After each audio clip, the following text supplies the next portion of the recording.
Halo, assalamualaikum warahmatullahi wabarakatuh. Sobat Kita Bahas, jumpa lagi bersama saya Rian di channel Kita Bahas. Di depan kita ada sebuah kotak dengan merek Netlink dengan tulisan fiber optic device. Sebenarnya ini benda apa sih? Nah, ini kalau di RT/RW net biasa disebut HTB ya. Lebih singkatnya atau lebih sederhananya adalah alat yang merubah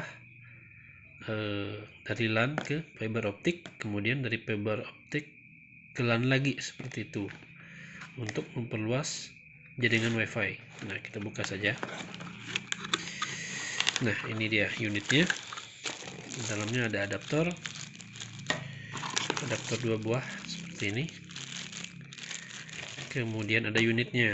Nah, unitnya ini unit B, ini unit B ya, dan ini unit A. Nah, ini unit A.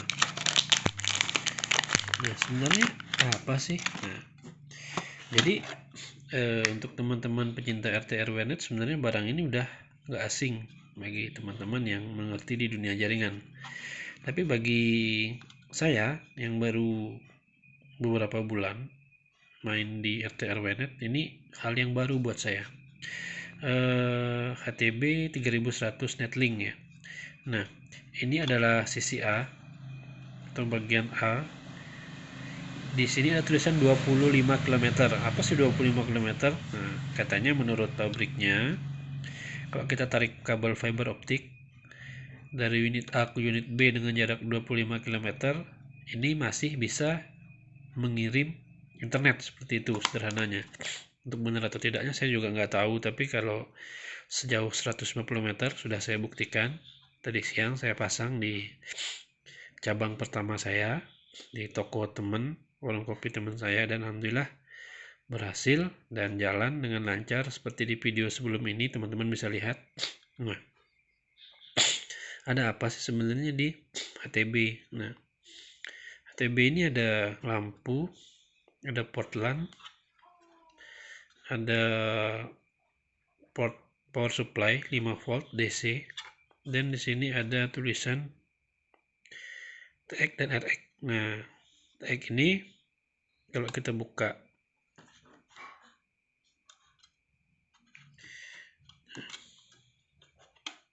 dulu sebentar, nggak susah karena saya satu tangan teman-teman. Nah, sini ya. Nah, dalamnya ini adalah ada konektor untuk sambungan fiber optik. Jadi kalau teman-teman pakai fiber optik, tinggal tek dimasukkan ke dalamnya. Nah, kita pasang dulu tutupnya. Saya pasang dulu tutupnya ya, biar nggak kemasukan debu, karena sensitif sekali untuk perangkat fiber optik ini. Nggak boleh kemasukan debu, apalagi di sambungan-sambungannya, karena akan membuat redamannya menjadi tidak bagus. Jadi semakin tidak bagus redaman, maka koneksi internet juga akan semakin buruk. Nah, ini adalah HTB 3100 sisi B. Jadi kita keluarkan dulu ya teman-teman ya. Nah, apa maksudnya sisi A sisi B? Ini sisi A ya, saya balik gini aja, ini sisi A, ini sisi B. Nah gini sederhananya. Jadi dari sisi A ini kita masukkan fiber optik, terus kita sambung ke sisi B. Nah, itu maksudnya dikirim dari sini internetnya, masuk ke sini, kemudian dari sini bisa masuk ke router, modem, atau ke yang lainnya. Yang penting dia harus keluarnya dari output LAN ini ya teman-teman. Sedangkan untuk di sisi A, internetnya dimasukkan dari sumber LAN ini. Nah, seperti itu. Nah, sangat sederhana. Untuk fiber optik, kalau yang belum pernah lihat kabel fiber optik itu seperti apa sih, sebenarnya kayak jemuran aja sih teman-teman. Ini saya masih ada 2 gulung, ini 150 meter dan 150 meter, yang insya Allah kita mau pasang besok ke tempat cabang kita yang kedua. Nah, ini kabelnya seperti itu. Untuk konektornya ya masih dibungkus, saya nggak bisa tunjukin. Jadi HTB ini juga harus menggunakan sumber daya listrik teman-teman. Jadi saya buka dulu ya, ini agak susah buka bungkusnya. Jadi dia menggunakan daya 5 volt.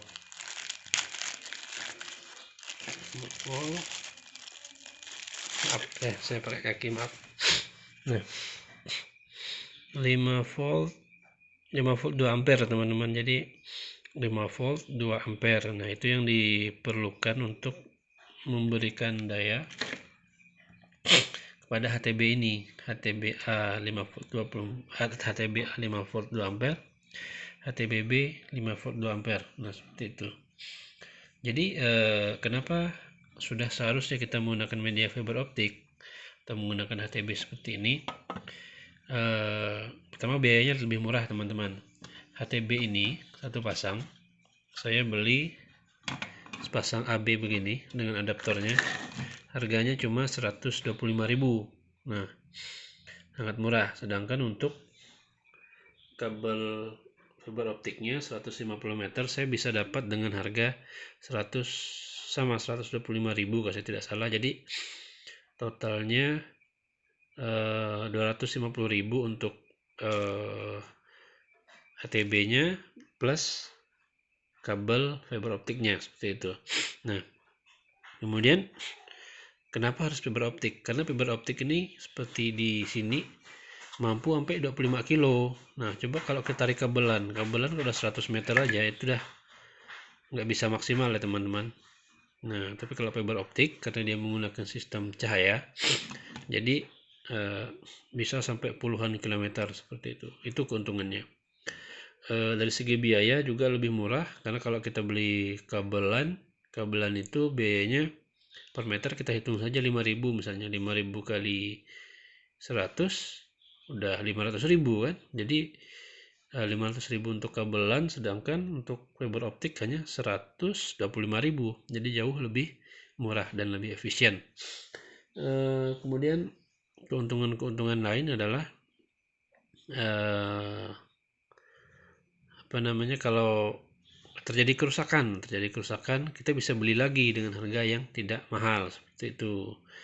Nah, kemudian apa sih kekurangan dari fiber optik? Kekurangannya tentu ada, misalnya kalau kayak kita nggak mampu beli mesin splitter apabila kabelnya putus di jalan misalnya, atau kena layangan atau kena apa putus.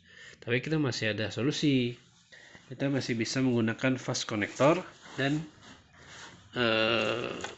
saya lupa namanya tapi ada di sini, saya cari dulu, kayak sambungan converter kalau tidak salah namanya. Nah, ini dia, sebentar. Nah, ini dia, ini converter fiber optik. Jadi misalnya saya narik nih, itu ada kabel 150 meter, sedangkan tujuan yang mau saya tarik itu 300 meter, artinya saya butuh 2 gulung. Nah, ini yang saya perlukan untuk sambungannya nanti di tengah jalur yang saya harus sambung, seperti itu. Tinggal lepaskan ini, sambungkan dengan fast connector di ujung kabel satu dan ujung kabel lainnya. Kalau putus di jalan misalnya kena kabel layangan atau apa, kita bisa potong, kita bisa ganti dengan fast connector yang baru, tapi tidak perlu pakai splitter ya, karena kita hanya disambung, ada alatnya, saya lupa namanya.